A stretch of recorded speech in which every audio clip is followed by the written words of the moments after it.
A man said his wife went overboard. He said it was an accident. For nearly 2 weeks, no one questioned it. Then a fisherman opened his phone. He wasn't looking for evidence. He was just sending a photo to his mother. But in the background of that image, 2 people, a timestamp, and a number that made the husband's entire story physically impossible. 1 photo, 6 digits, a woman still missing, and a case that just broke wide open. Disappearance of a Michigan woman in the Bahamas. Of an American woman missing in the Bahamas. Case of a Michigan woman missing in the Bahamas. Carly, do you believe this was an accident? I feel like this was probably pre-planned. The U.S. Coast Guard confirming they're also conducting a criminal investigation into the disappearance of Ms. Hooker.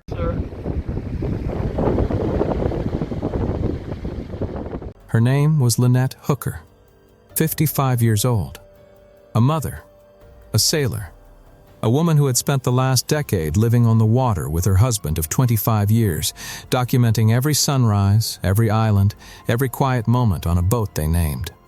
Soulmate. To the outside world, it looked like a love story written on open water. On April 4th, 2026, in the Bahamas, that story ended. Brian Hooker told police his wife fell from their small dinghy in rough waters near Elbow Cay. He said strong winds hit without warning. He said the current took her. He said he lost sight of her in the dark and couldn't get back to her. For nearly 2 weeks, that account stood unchallenged. It moved through police reports, news headlines, and public statements without a single crack, until a fisherman on a small island sent his mother a photo. He had no idea what he had just captured. Neither did anyone else, for days. But that image carried a timestamp, and that timestamp contradicted the only version of events the world had ever been given. This is not a theory. This is not speculation. This is the documented, evidence-backed story of what the photo shows and why it changes everything. You are watching Hidden Truth. Stay with me.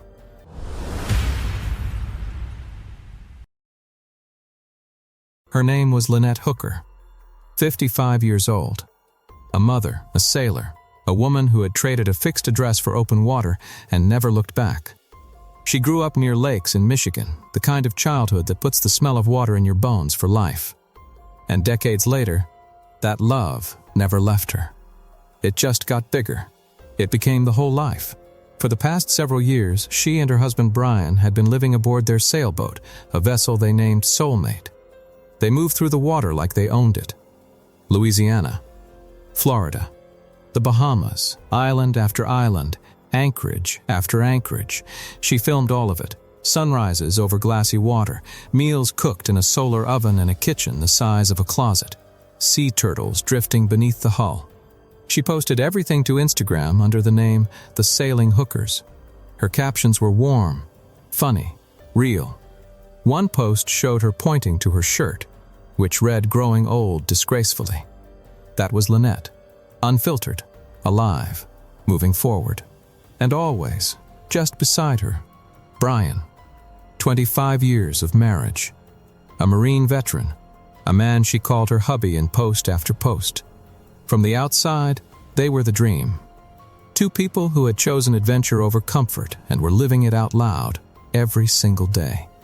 Her last Instagram post showed boats anchored in still, crystal clear water. The caption read, "Not going anywhere for a while." 3 days later, she was gone. On the evening of April 4th, 2026, Brian Hooker walked into a boatyard near Marsh Harbor in the Bahamas and told police his wife had fallen overboard. According to his account, the couple had left the 𝐂𝐸𝐾𝐬 Inn by dinghy, heading back to their sailboat. Somewhere on that crossing, he said, the wind picked up without warning. Waves hit the small 8-foot boat, and Lynette went over the side. He said she had the engine safety lanyard on her when she fell, the cord that cuts motor power when the operator goes overboard. With the lanyard gone, the engine died. He was left drifting. He claimed he tried to paddle back to her. He claimed he yelled for her. He claimed the wind and current drove them apart until he could no longer see her at all. Brian told authorities strong currents carried Lynette away and that he last saw his wife swimming toward shore. Hopetown Volunteer Fire and Rescue were notified at 5:12 in the morning. They searched for 6 hours. They found nothing. The U.S. Coast Guard joined with aerial assets. The Royal Bahamas Defense Force swept the water, the shoreline, and the land. Drones were deployed. Divers went under. Cadaver dogs were brought in. Still nothing. Within days, the mission officially shifted from rescue to recovery. That word change matters. Recovery means they are no longer looking for someone alive. They are looking for a body. And yet, no body was found. Pause on that. The Sea of 𝐂𝐫𝐞𝐬 is not the open ocean. It is a protected, shallow body of water surrounded by islands on every side. A local boat captain who has spent 15 years on those same waters told reporters that in conditions like these, a body simply does not disappear. He said it plainly. He drives those waters daily, and he can see stingrays, turtles, and the sandy bottom beneath his boat. A human body, he said, would be visible. So how does a woman vanish so completely in shallow, calm, island-sheltered water without leaving a single trace?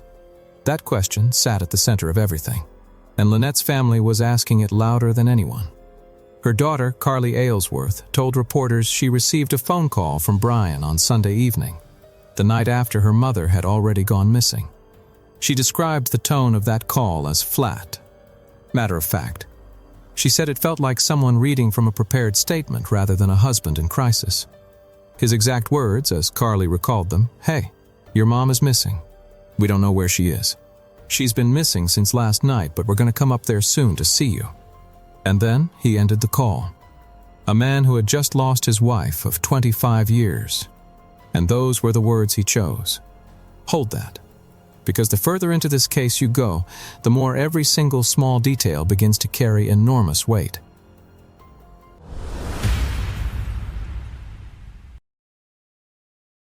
To understand why Brian Hooker's account started to fall apart, you have to understand the water he was describing. The Sea of 𝐂𝐫𝐞𝐬 is not the open Atlantic. It is not wild, unpredictable ocean. It is a protected body of water wrapped on both sides by a chain of islands, with depths in many areas as shallow as 4 feet at low tide. The kind of water where you can lean over the side of a boat and watch stingrays glide beneath you. The kind of water where if something falls in, you can see it. That matters. Because Brian Hooker built his entire story on the idea that Lynette vanished into darkness, swallowed by currents and distance, gone before he could do anything. But the people who know that water, the ones who have navigated it for years, heard that account and felt something was deeply wrong. Mo Monesteim has spent 15 years chartering boats around Great 𝐂𝐵𝐾𝐻 Island. He knows the tides, the channels, the wind patterns, and the way light falls at every hour of the day. When Fox News Digital came to the Bahamas to reconstruct the route Brian and Lynette would have taken that night, Monesteim was the man they brought along. He took them out of the small harbor directly across from the 𝐂𝐵𝐾𝐻 Inn, turned southwest, and followed the path between Elbow Cay and Lubber's Quarters, the exact same route. The Hookers were on when everything allegedly went wrong. The entire ride from the harbor to where the Hookers' sailboat was anchored took approximately 4 minutes. 4 minutes. Not the hours of desperate struggle Brian described, not a journey that swallowed a woman whole. 4 minutes across clear, shallow, island-sheltered water. News Digital recreated the dinghy route with a 15-year local boat captain who said the water between Elbow Cay and the Hookers' anchored sailboat is clear enough to see the bottom, sometimes as shallow as 4 feet, and the full crossing takes approximately 4 minutes. The captain stated that drowning victims in those waters do not disappear. They are found the next day. Monesteim was direct about what troubled him. He said drownings do happen in those waters on rare occasions, but when they do, the body surfaces quickly. The water is too shallow, too clear, too close to land for anything to disappear completely. His exact words, "The water is so clear that while driving his boat, he can see stingrays, he can see turtles, and he would see a human body." Then he added something that landed even harder. He said even if someone fell overboard in complete darkness, they could still see the lights from the shore the entire time. So hold both of those facts at once. A man claiming his wife was swept away by uncontrollable wind and current across open water. And a 15-year local expert standing in that same stretch of sea, saying a body simply does not vanish there. Something does not add up. But then, Brian himself supplied more detail. In a phone call made to a friend 3 days after Lynette disappeared, recorded without his knowledge and later obtained by CBS News, Brian described that night in his own words. And what he said raised more questions than it answered. He said Lynette basically bounced off the dinghy when winds of around 20 knots hit without warning. He confirmed neither of them was wearing a life jacket. He described losing sight of her almost immediately after she entered the water. He said the moon had not yet risen, so visibility was gone. And then came the line that stopped people cold. He said, "We stayed too long. We left too dark. All kinds of things. No life jackets.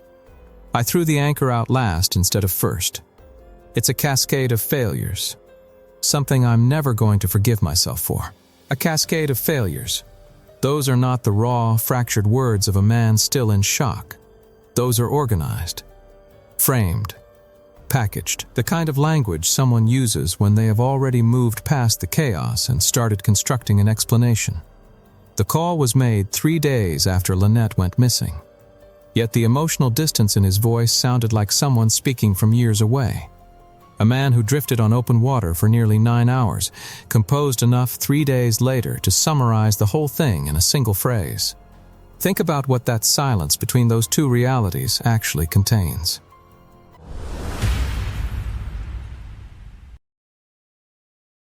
Every marriage has two versions. The one people see and the one that lives behind closed doors. On Instagram, Brian and Lynette Hooker looked like a couple who had figured something out. Sun-drenched selfies, matching smiles. A boat named Soulmate. Comments from followers saying things like relationship goals and living the dream. From the outside, it was all warmth and movement and open water. But Lynette's own daughter saw something different. 𝐂𝐇𝐏𝐬𝐹 had watched her mother's marriage for years, not from a distance but up close, through phone calls and visits and the things a daughter notices that strangers never do. And when Brian's story spread across the news, 𝐂𝐇 did not grieve quietly. She spoke. She described the marriage as rocky. She said there were good stretches, periods where things felt stable and even loving. But she also said those periods did not last. And when things broke down, they broke down badly. According to 𝐂𝐇, her mother had confided in her that Brian had physically choked her during arguments. She described a pattern, not a single incident, but a recurring dynamic that surfaced in moments of conflict and left Lynette shaken each time. Brian's attorney has denied these allegations in full, and no criminal charges related to domestic violence have ever been filed against him. But 𝐂𝐇 was not the only voice saying these things. Lynette's own mother, Darlene Hamlet, gave a strikingly similar account. She described Brian's behavior as something that changed when alcohol entered the picture. She said he could turn mean, emotionally cutting, and at times physically aggressive. She said the marriage had highs she genuinely appreciated, but the lows frightened her. And then Darlene said something that reframed everything. She said Lynette had recently purchased a one-way ticket home, not a round trip, a one-way ticket, the kind you buy when you are not planning to come back. Sit with that detail for a moment, because it means that in the days or weeks before April 4th, 2026, before the dinghy, before the water, before the story Brian told the world, Lynette Hooker had already made a private decision. She was preparing to leave. Former FBI special agent told Newsweek that without Lynette Hooker's body being recovered, authorities may not have a very strong case. But she said investigators could still pursue charges based on digital evidence, specifically Brian Hooker's phone, his search history, and any messages sent in the days before. Lynette disappeared. The agent's words were precise. She said investigators need to look at his Google searches. She said they need to examine what was said between Brian and Lynette in text messages and emails in the days leading up to that evening. She said they need to find out whether anyone witnessed them arguing, whether anyone saw something that day that did not fit. Because motive, she explained, is not enough on its own. It needs to be anchored to something concrete, a search, a message, a moment captured on a device that cannot lie the way a person can. And that is what makes the digital trail so critical in a case like this. Brian Hooker was not living off the grid. He and Lynette documented their entire life online. They filmed, posted, and shared constantly. That level of digital activity leaves traces, and those traces are now in the hands of investigators. There is also the matter of the 2015 police report from Kentwood, Michigan. Court records confirm that Lynette Hooker was arrested that year on suspicion of assault. Brian told police she had struck him multiple times. His nose was swollen and bloody. Lynette, described as highly intoxicated at the time, told officers that Brian had also struck her in the forehead. No visible injuries on her were recorded. A prosecutor reviewed the case and determined there was insufficient evidence to establish who had started the assault. Charges were dropped. What that report actually reveals is a relationship where physical confrontation had already happened, years before the Bahamas, where both people had told police different versions of the same night, where the truth, even then, was somewhere between two competing accounts. Now there is another night, another competing account, and this time only one person is left to tell it.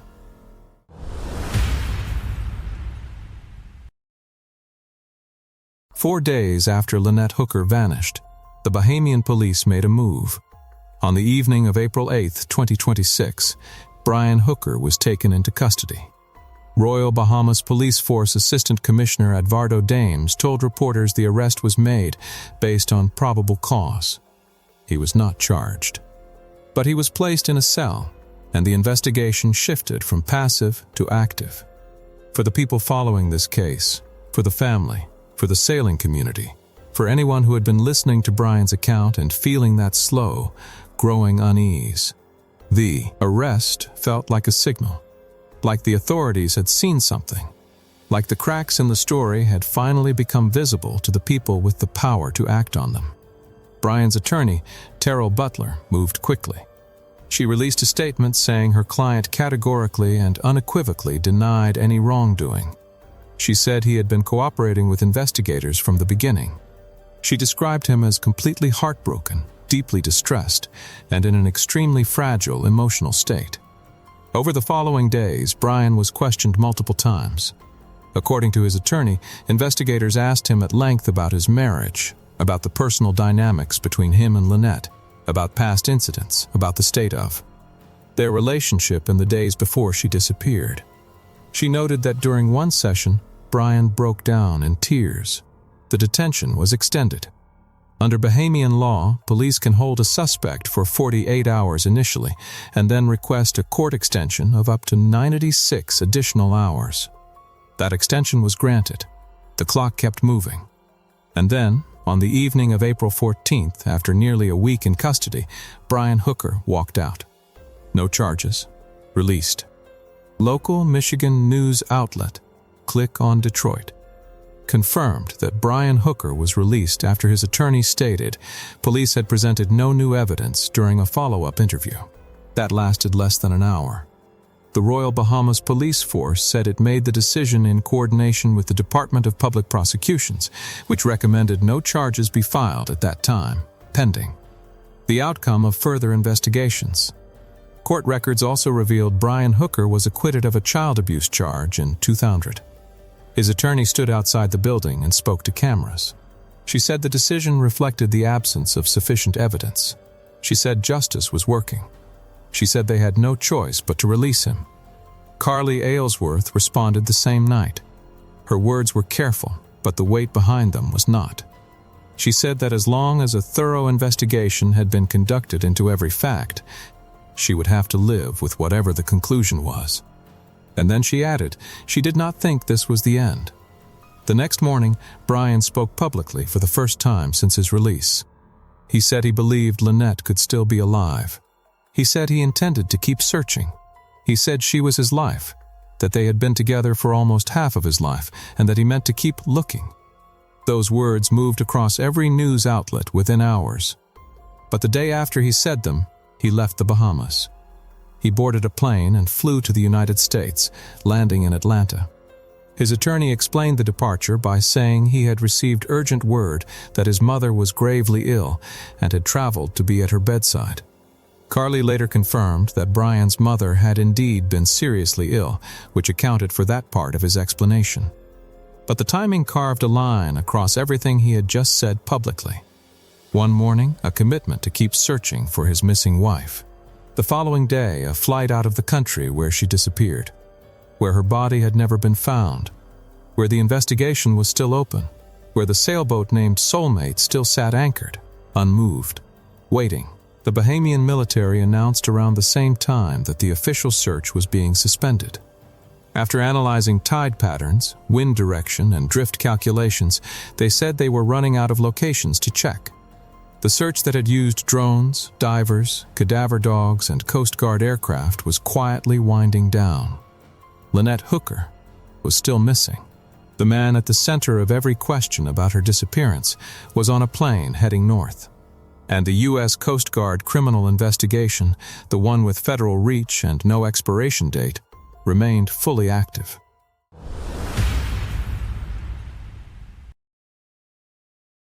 Sometimes the most powerful evidence in a case is the evidence nobody meant to create. Not a confession, not a witness statement shaped by memory and emotion, not a theory built from circumstantial pieces. Just an ordinary moment, captured by an ordinary person on an ordinary phone, completely unaware that what they were recording would one day matter to anyone beyond their own. Family. That is exactly what happened on 𝐂𝐫𝐾𝐬 on the evening of April 4th, 2026. A local fisherman, a man with no connection to Brian or Lynette Hooker, no stake in the case, no reason to lie about anything, was at the 𝐂𝐫𝐾𝐬 Inn that evening. His mother sent him a message asking where he was. He did what any person would do. He picked up his phone, turned toward the water, and took a couple of casual photographs. He sent them to her. And then he moved on with his evening, not giving the images another thought. The next morning, news began spreading across the island. An American woman was missing. A name started circulating. And something shifted inside the fisherman's memory. He opened his phone. He went back to those photographs. And when he zoomed in on the background of one image, he saw two people standing near the pool of the 𝐂𝐫𝐾𝐬 Inn. A man and a woman. And as he looked closer, he recognized them as the couple whose names were now moving through every conversation on the island. The timestamp on that photograph read 6:34 in the evening. That is not a small detail. That is the fault line that runs beneath Brian Hooker's entire account. Brian had consistently stated in his initial report to police, in subsequent interviews, in a recorded phone call obtained by investigators, that he and Lynette left the 𝐂𝐫𝐾𝐬 Inn around 7:30 that evening. That time anchored everything. The departure, the crossing, the moment Lynette allegedly went into the water, the long drift through the night. But if the photograph places them at the pool at 6:34, and surveillance footage reviewed by Lynette's daughter Carly places their departure closer to 6:38, then the departure was not at 7:30. It was nearly an hour earlier. Then's timeline investigation confirmed that Brian Hooker consistently told authorities the couple departed the 𝐂𝐫𝐾𝐬 Inn around 7:30 in the evening. The timeline also confirmed a 2015 Michigan police report documenting a physical altercation between Brian and Lynette Hooker, in which both accused the other of assault, a case that was dismissed due to insufficient evidence. The U.S. Coast Guard criminal investigation into Lynette Hooker's disappearance remained active following Brian's release. That 1 hour gap detonates the logic of everything Brian described. Because at 6:38 in the evening in early April in the Bahamas, the sun has not set. The sky is fully lit. The water between 𝐂𝐫𝐾𝐬 and the anchorage where their sailboat sat is bright, active, and visible in every direction. Boats are still moving. People are still on the water. Brian said he lost sight of Lynette almost immediately after she went overboard. He said the darkness swallowed her. He said the moon had not yet risen. At 6:38 in the evening, there is no darkness. There is no need for a moon. There is broad daylight. Carly and her boyfriend Steve Hansen viewed the photograph. Carly identified the man in the background by a specific detail: Brian Hooker's United States Marine Corps tattoo, clearly visible on his arm. She identified the woman beside him by her clothing: a black two-piece swimsuit with a green cover-up. Clothing she recognized immediately as her mother's. This was not guesswork. This was a daughter identifying her mother's outfit in a photograph taken on the last evening Lynette Hooker was ever seen alive. The fisherman's photograph did not come from a reporter. It did not come from law enforcement. It did not come from anyone with an agenda. It came from a man sending his mother a picture of where he was having a drink on a Saturday evening. The timestamp exists because his phone recorded the exact moment the image was taken. That is not something that can be adjusted after the fact without forensic detection. Brian Hooker has not been charged with any crime. His attorney maintains his innocence fully and completely. And until official findings state otherwise, that remains the legal reality of this case. But a legal reality and a factual reality are not always the same thing. Lynette Hooker was 55 years old. She grew up near water. She loved the sea with everything she had. She built a life on it, documented it, shared it, and chose it every single day. She has not been found. Her family is still waiting. And somewhere in the gap between a timestamp that reads 6:34 and a story that begins at 7:30, the truth is still sitting, patient and unspoken, waiting for the day it finally gets pulled into the light.